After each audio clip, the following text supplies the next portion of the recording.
Hey everyone, welcome back. Another tragic tale here in this video. I'm going to show you how this Rocket Man box was absolutely destroyed by customs or maybe DHL delivery or a combination of both, and what you could possibly do to protect yourself from suffering the same fate. And it's unfortunate that a toy or a box that survives 60 to 80 years at times can get so trashed just in a shipping process after surviving, wars and decades and all kinds of strife that we endure. But, part of this probably is being a little more proactive, at least than I was. So I'm going to show you before I get into it. This is the box, what it looked like when I purchased it. See all the flaps intact. And there's the toy. So the box was nice, and this was actually an upgrade for me. And well, now it's no longer an upgrade. Now it's a restoration project at Anthony's. You look at this bottom here, completely ripped to shreds. Well, maybe you can't really see it too good, but you get the idea. Part of the covers in there. The good news, if there's such a thing, is that I think it can be restored fairly successfully by Anthony's. And because it's still 100% complete, there's no missing pieces. You will see some lines. This is completely torn here. You could see the side there that's all torn. This is completely torn there. So, there's a lot of repair on the tear end of it, but a place like Anthony's Restoration, which is my go-to for this kind of stuff, should be able to almost seamlessly correct it. I mean, you will see, like I said, some lines. And now, what can you do to protect yourself? I got this out of the UK. Well, I think and I made the mistake of looking at the seller's feedback. They had all good, positive feedback, and I had assumed that was the big problem. I assumed they knew what they were doing. And I think when you scrutinize sellers, you have to look also not only at the feedback, but the items that are sold, the value. And there's one simple thing that you can do that a lot of seasoned sellers will do, and that's ask the seller to put a printed note, if possible, in very clear, large block letters that says, "Attention, Customs, rare, fragile, antique toy inside this box. It can damage easily. Please handle with extreme care." 9 out of 10 times, if they put that note, plaster it inside, let's say, assuming they double box the item to begin with, I think usually that will at least prompt some caution on the part of the customs people. In this case, they just picked up this thing. I mean, they shredded it. I hate to even look at this. It's sickening, sickening because these boxes are, as you know, much rarer than the toys themselves. So anyway, I assumed that the toy wasn't even going to work, but and it didn't at first. I want to show you all this also. Sometimes we don't look inside, but this kind of has a pretty cool battery card in here. It says made in Japan over there. I like that it has the directions of the batteries, but a lot of times these cards are missing, but this is kind of a unique one. I've never seen this with the green graphics on it like this. I just think it's pretty cool. So I should probably show you more because there's so many variations on those battery insert cards, and a lot of times they are missing. So it's kind of worth it to take a gander at them once in a while. And let me get the batteries in this thing. So the toy initially wasn't doing anything, and I was kind of frustrated with the box. I didn't really know if I cared, and I just said, well, what am I going to do? I do have the option to contact the seller, but look, shipping the item back, it presents a host of other problems. The good thing though is this toy's in excellent conditions. Other than this. I don't know if this was from the shipping. This piece can pop off. I could put a little dab of some kind of a glue on there to keep it on more firm. It does have the original soft antenna, the original rockets, which is a plus. And so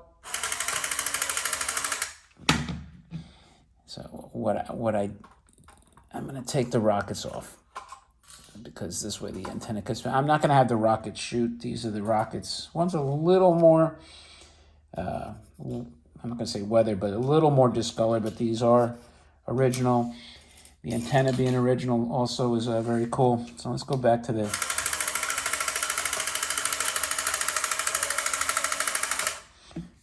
go back a little more. You can see the antenna spin. That's why I took the rockets off, because they're hitting.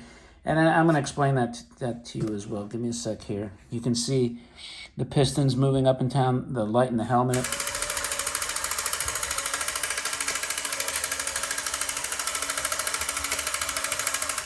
Now, if I do the other button on this remote, what it'll do is spin that cam there.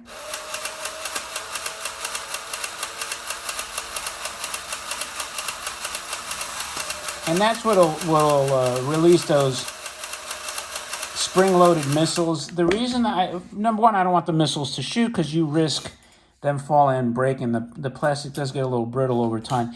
This side here, the right side, this moves pretty easily.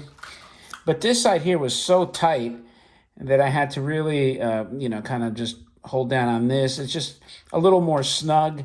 I mean, to the point where I don't even want to damage that. And I don't want to leave it in this position, because if you're packing this away, get a better angle of it, right? You don't want this hitting and putting pressure over there. So I like to leave it open like that. And, that's why I'm not using doing the missile launch feature. A couple of reasons. But it's fully, functional. And the condition is absolutely beautiful, actually. I'm going to take the antenna off and show you under the helmet too.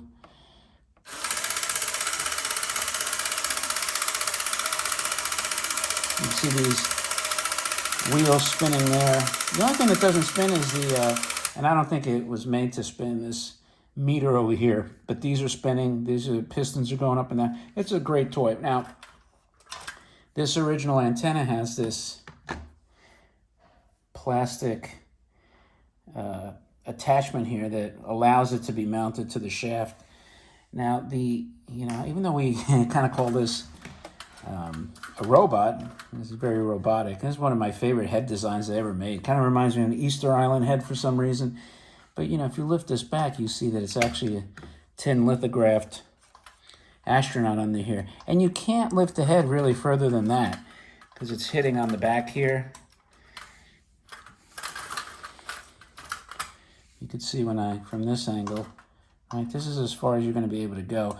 But the head itself is fully lithographed with the light. The light is in the head. So I find that that's kind of interesting, that they created this. Maybe they should have had the head lift off instead of just opening on the one angle on the back. But that's okay. I think it's still great. And, try to get a little close-up of here. You could see the details of these pistons, the wheels. Doll has made in Japan over there. The legs, the feet have some rivets. So, overall, a very, very cool toy. I mean, highly desirable astronaut. And then when you put the antenna back, right, what you got to do is just kind of like play around to make sure it seats on the shaft. And you don't want to like jam it down, right, because you already saw there was a little tiny hairline stress crack on that flared plastic piece. And there, once it'll fall into place by itself, and then you can kind of resume this.